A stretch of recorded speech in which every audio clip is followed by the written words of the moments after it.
Selamat pagi. Ya, saya percaya kita semua dalam keadaan yang sehat pagi hari ini, dalam keadaan yang sempurna dipelihara oleh Tuhan ya. Puji Tuhan, pagi hari ini kita sampai di minggu ketiga di bulan ketiga di tahun yang ke-2023. Jadi sempurna Tuhan memelihara hidup kita. Bapak Ibu, dengan tema yang disampaikan yang tertera dan juga yang sudah dilihat di poster di grup, mengenal kasih Bapa.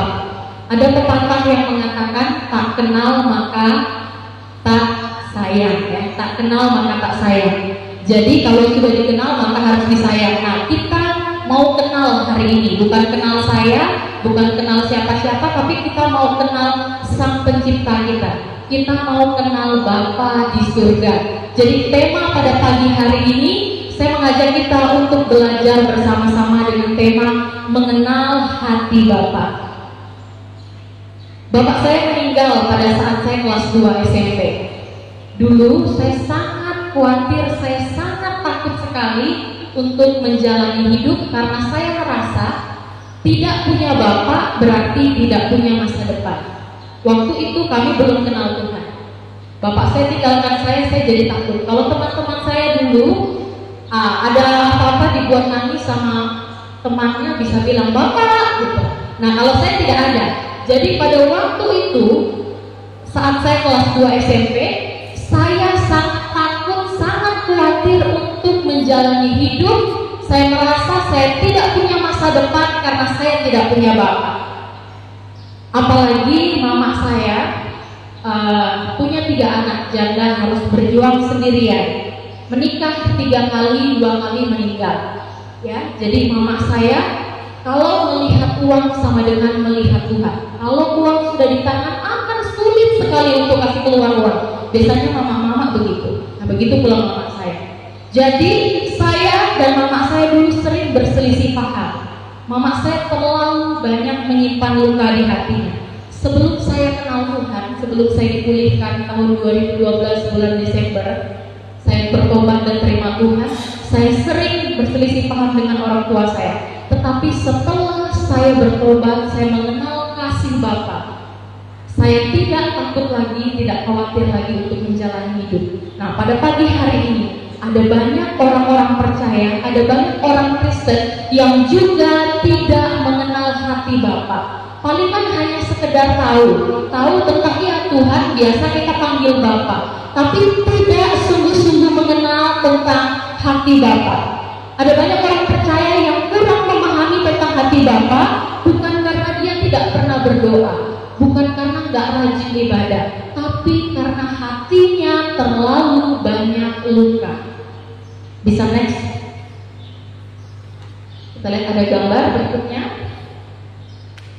Ya, Bapak Ibu, kalau luka fisik, kalau luka tangan jatuh dari motor, patah tangan, kita tahu yang harus diobati tangannya. Kalau tangannya yang patah, nggak mungkin kalau tangannya yang patah, kakinya yang diperbankan, tidak mungkin. Kalau dia jatuh, tangannya yang patah, tangannya yang harus diperban. Kalau dia kena knalpot, berarti kakinya yang kena knalpot, kakinya lah yang harus diobati. Kalau kena pisau bisa dikasih Hansaplast, betadine, bisa diobati. Kita tahu lukanya di mana. Tetapi kalau luka hati, luka fisik, luka berbicara tentang batin, itu kadang sulit sekali untuk dideteksi, sulit sekali untuk diketahui. Kenapa? Karena itu tersimpan di dalam hati. Apalagi kalau dia punya trauma yang besar, biasanya akan lebih rapat lagi ditutup supaya tidak banyak orang lain tahu. Nah, ini masalah. Karena apa? Kalau kita punya luka yang tidak kita sembuhkan, sewaktu-waktu dia bisa meledak dan bisa melukai diri sendiri dan juga orang lain.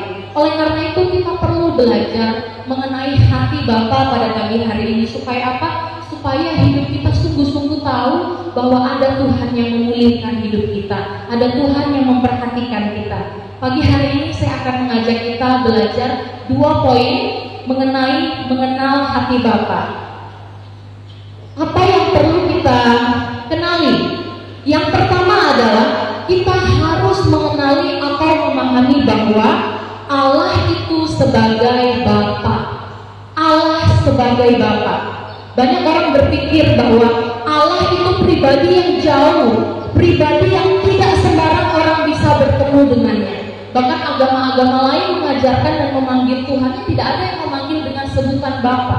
Ada yang memanggil dengan Om, Santi Om. Ada yang memanggil dengan sebutan yang tidak seperti agama Kristen ajarkan, tidak seperti yang Yesus ajarkan bagi orang percaya hari ini.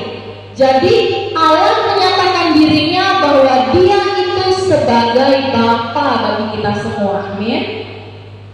Gambaran Allah sebagai Bapa sangat dikenal dalam Perjanjian Lama, seperti pembacaan kita tadi dalam Yesaya pasal yang ke-63 ayat yang ke-16. Di situ dikatakan bahwa orang Israel bisa memanggil Tuhan dengan sebutan Bapa. Dia lebih dari bapak-bapak orang beriman, lebih daripada Abraham. Dia mengenali orang Israel. Dia adalah Bapa yang sempurna, Bapa yang kekal. Bahkan dalam Perjanjian Baru, Yesus pun mengajarkan dalam Injil Matius bahwa Dia mengajarkan harus berdoa dengan sebutan Bapa. Dia mengajarkan dengan Bapa kami yang di surga. Dia mengajarkan sebutan Bapa, panggilan yang sangat dekat, yang sangat intim, yaitu Bapa. Allah mengambil inisiatif keputusan untuk menyatakan dirinya bahwa Dia adalah Bapa yang sempurna. Permasalahannya hari-hari ini banyak orang yang kurang percaya atau kurang yakin kalau dia dikasihi dan diterima Tuhan dengan sempurna.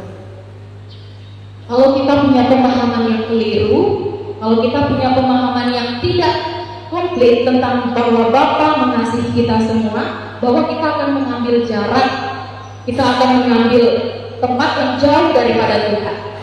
Saya pernah ikut School of Healing di Yogyakarta awal tahun 2023 sebelum saya melayani di tempat ini. Saya dari Papua, saya ke Jogja karena ada kegiatan School of Healing, sekolah pemulihan, dibuat oleh Duta Pembaharuan, alumninya sudah ribuan. Saya ikut pada waktu itu pesertanya satu kelas 33 orang. Yang ikut di dalam situ ternyata saya salah satu yang paling muda. Semua pesertanya itu sudah orang-orang dewasa, sudah tua-tua semua. Ada yang sudah akong-akong, orang-orang Cina yang sudah tua-tua, sampai bawa tongkat ikut di dalam School of Healing, sekolah pemulihan. Mereka mengakui bahwa mereka perlu dipulihkan. Yang ikut di situ orang-orang yang sudah S3, bahkan ada yang pendeta-pendeta ikut di situ dalam sekolah pemulihan. Ada juga yang sudah dokter-dokter, pengusaha-pengusaha ikut di situ. Kami waktu itu 1000 lebih ikut kegiatan ini. Kemudian sudah selesai lalu ini sudah. Waktu itu saya terbagi sama teman satu kamar, ibu-ibu dari Tangerang. Dia seorang pebisnis, dia berhasil dalam pekerjaannya. Dia sharing sama saya pada waktu itu. Dia bilang kayak gini, saya ikut School of Healing ini supaya saya bisa dipulihkan, katanya. Saya sangat membenci ayah kandung saya, karena ayah kandung saya itu kasar, suka pukul saya, sedikit-dikit suka marahi saya, sedikit-dikit kalau pulang larut malam datang sudah bawa minuman, dia suka menyakiti saya. Itu masa kecil ibu ini usianya sudah mau 60-an tahun. Kemudian ibu itu dari kecil sudah terlukai hatinya, akhirnya dia lulus SMA. Dia pergi kuliah karena dia punya luka batin terhadap ayahnya.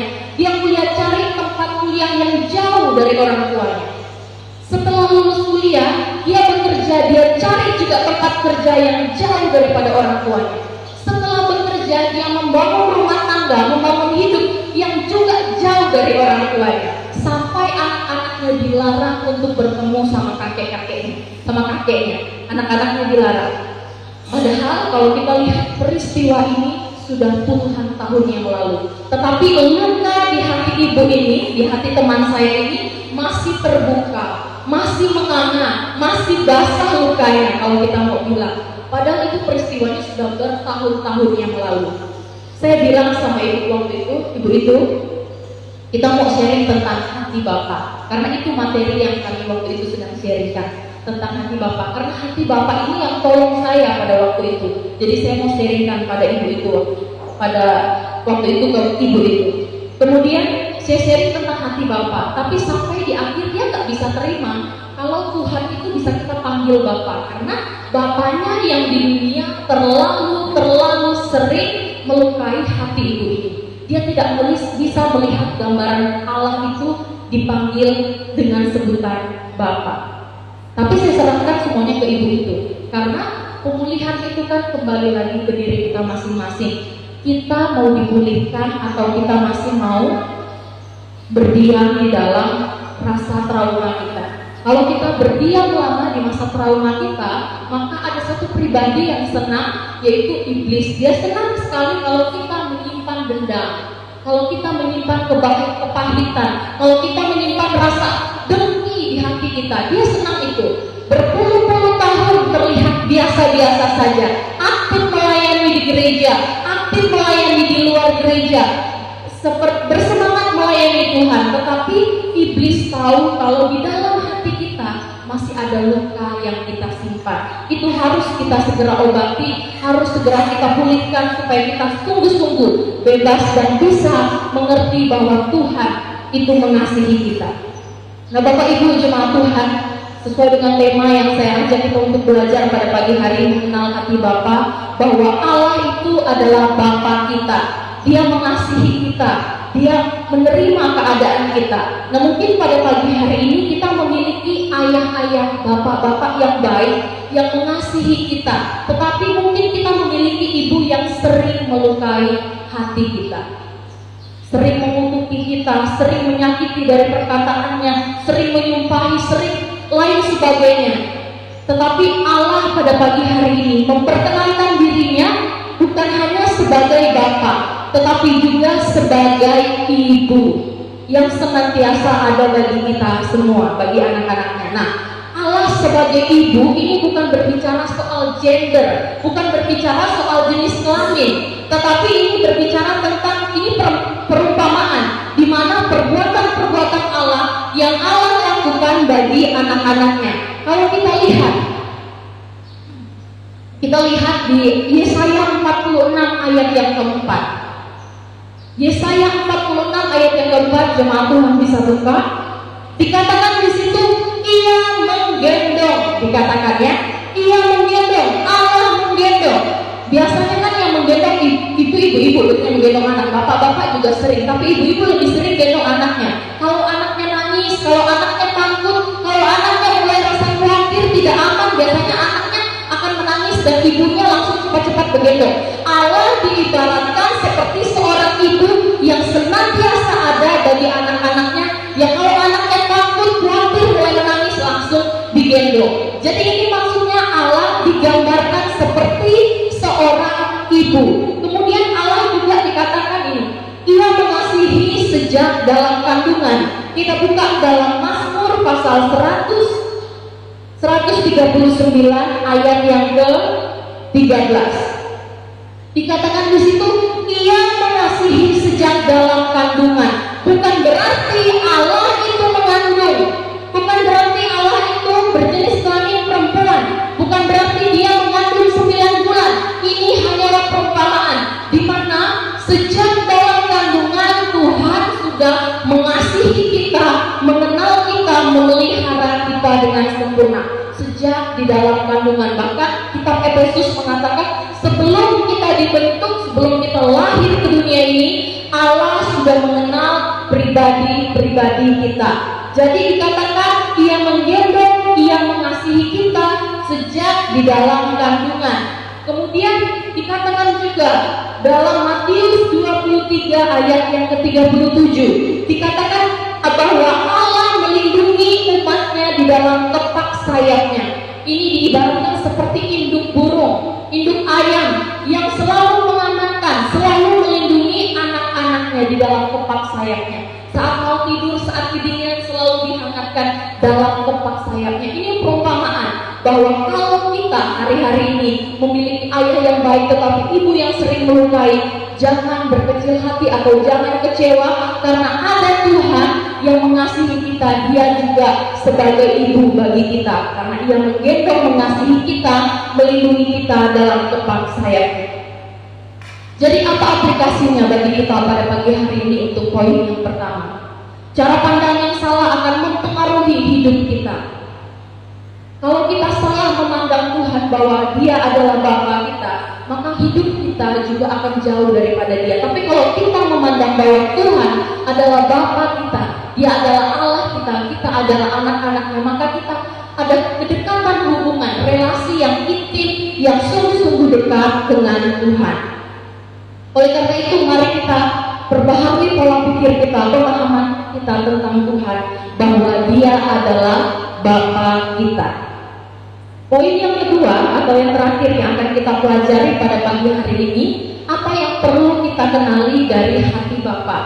Yang kedua adalah kita harus mengetahui bahwa Bapa menerima kita tanpa syarat. Kita buka dalam Yeremia pasal yang ke-31 ayat yang ketiga. Kita akan baca sama-sama. Saya ada tulis narsnya di depan. Yeremia pasal yang ke-31 ayat yang ketiga. Kita baca sama-sama 1, 2, 3. Dari jauh Tuhan menampakkan diri kepadanya, aku mengasihi engkau dengan kasih yang kekal. Sebab itu aku melanjutkan kasih setiaku kepadamu. Bapak Ibu, kata kasih yang kekal di sini berarti kasih yang tidak ada ujungnya, kasih yang tidak ada batasnya, kasih yang terus menerus, unlimited love, kasih yang tanpa batas. Yang artinya kalau hari ini kita dikasihi, besok kita dikasihi, lusa kita dikasihi, bahkan seterusnya kita akan dikasihi. Unlimited, tanpa batas. Tanpa batas kita dikasihi. Itulah keunikannya iman Kristen. Kita dikasihi tanpa batas. Meskipun mungkin hari ini kita bisa menangis, bertekad, menjerit-jerit di hadapan Tuhan, kita mengakui aku berdosa, aku bertekad tidak akan lagi melakukan perbuatan yang salah Tuhan. Tapi 10 hari kemudian kita berbuat hal yang sama lagi. Tuhan tahu, tetapi seperti firman-Nya pagi hari ini, Dia mengasihi kita dengan kasih-Nya yang kekal. Hari ini kita bertobat, besok berbuat dosa lagi, tetap Tuhan kasihi. Mungkin di antara kita beberapa orang berpikir, atau kebanyakan orang Kristen berpikir bahwa berarti kalau hari ini kita dikasihi, besok kita dikasihi, seterusnya kita dikasihi, berarti kita bisa berbuat dosa seenaknya. Rasul Paulus menasehatkan jemaat yang ada di Galatia karena mereka berpikir demikian. Dulu saya sempat pertanyakan ini, kenapa Tuhan bisa kasihi kita hari ini, besok, dan selamanya? Kan Dia belum tahu saya buat dosa nggak besok. Tapi itulah keunikan kepercayaan kita kepada Kristus, karena kasih-Nya yang kekal. Hari ini Dia kasihi, besok pun Dia kasihi. Kalau kita berpikir bahwa berarti karena kita dikasihi, bebaslah kita berbuat dosa. Rasul Paulus mengatakan jemaat di Galatia adalah orang-orang yang bodoh. 3 kali dikatakan Rasul Paulus, ini kata yang kasar ya. Dalam Alkitab Paulus menyebutkan orang-orang yang bodoh hanya kepada jemaat yang ada di Galatia. Karena mereka berpikir, jemaat di Galatia berpikir, kalau setelah kita diselamatkan karena anugerah berarti kita bebas berbuat dosa. Rasul Paulus bilang, jangan salah memahami tentang konsep anugerah. Kita memang sudah ditebus lunas dengan harga yang mahal. Hidup kita tidak boleh sembarangan. Amin. Kalau hari ini kita sudah percaya Yesus, kita memang sudah dibenarkan, kita sudah ditebus dengan darah yang sempurna. Tapi pemahaman kita tentang kasih karunia tidak boleh pemahaman yang salah. Hidup kita tidak boleh sembarangan. Jangan mentang-mentang kita sudah diampuni terus kita seenaknya hidup sembarangan, hidup mendukakan hati Tuhan. Bukan seperti itu. Agama Kristen mengajarkan bahwa Allah menerima kita semua tanpa syarat. Allah mengasihi kita saat kita masih berdosa, saat kita masih hidup di dalam dosa. Allah mengasihi kita, makanya Dia menyerahkan anaknya bagi kita untuk menebus dosa-dosa kita. Nah, itulah bedanya Allah kita dengan Allah-Allah yang lain yang ada di dunia ini. Karena standar pemberian kasih Allah adalah kasih yang mulia, kasih yang tinggi, kasih yang agape, yaitu kasih tanpa syarat. Agama-agama lain mengajarkan kalau kita sudah melakukan A, B, C, D sampai Z dan seterusnya, barulah kita layak untuk diterima, barulah kita bisa dikasihi. Tetapi Kristus berbeda, Bapa kita berbeda. Dia mengasihi kita bukan karena perbuatan-perbuatan kita, bukan karena saat kita rajin ke gereja Allah mengasihi kita, bukan karena kita rajin memberi perpuluhan kita. Bukan karena kita rajin ikut setiap kebaktian dan lain sebagainya maka Allah mengasihi kita. Allah mengasihi kita bukan karena kita melakukan ABC. Oleh karena itu, karena Allah sudah mengasihi kita, haruslah kita melakukan hal-hal yang baik. Jadi pola pikir kita, pemahaman kita harus kita perbaharui.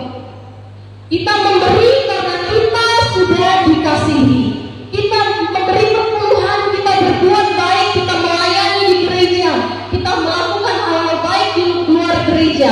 Itu karena Allah sudah mengasihi kita. Amin.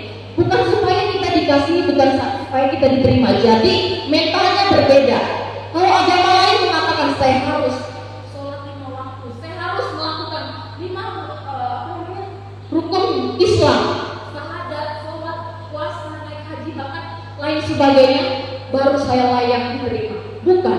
Tetapi kita melakukan yang baik, semua hal yang baik dilakukan untuk melayani Tuhan karena kita sudah diterima oleh Tuhan. Jadi poin yang kedua adalah bakal menerima kita tanpa syarat.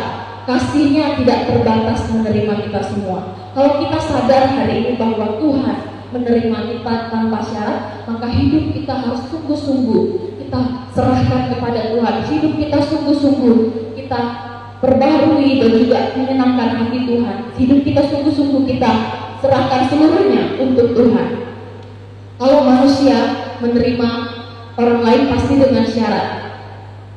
Misal pasangan hidup ya, meskipun saya belum menikah di tempat ini, tapi pasti sebelum menerima pasangan pasti lihat dia harus yang ini, paling tidak kriterianya ini, tidak minum, harus seiman, atau dia tidak memukul atau bagaimana, kriterianya ada gitu. Berbeda kalau Allah yang menerima, mengasihi kita, itulah kasih yang paling tinggi, yang paling sempurna. Jadi pagi hari ini jangan sampai kita semua ada yang merasa tidak layak. Saya sudah terlalu banyak berdosa, saya sudah terlalu banyak melukai hati Tuhan, saya merasa saya tidak layak lagi untuk diterima. Itu perkataan iblis.